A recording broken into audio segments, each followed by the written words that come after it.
Screening for liver fibrosis. In the clinic, how to identify risks of NAFLD without a biopsy or elastography.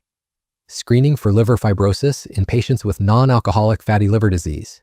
NAFLD, in the absence of biopsy or elastography data, relies primarily on the use of non-invasive serum tests and risk stratification algorithms. The FIB-4 index, a simple calculated score based on routine laboratory parameters, is recommended as a first-line screening tool for identifying patients at low or high risk of advanced fibrosis.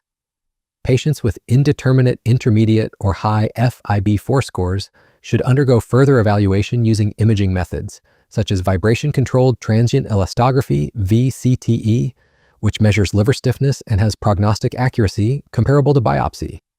Sequential use of FIB-4 followed by VCTE or other elastography techniques improves diagnostic accuracy and cost-effectiveness, allowing invasive biopsy to be avoided in many cases.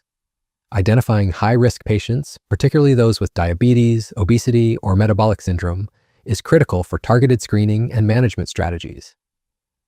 Despite advances in this field, confirmatory diagnosis of fibrosis remains underutilized in primary care, underscoring the urgent need to optimize clinical pathways for non-invasive screening.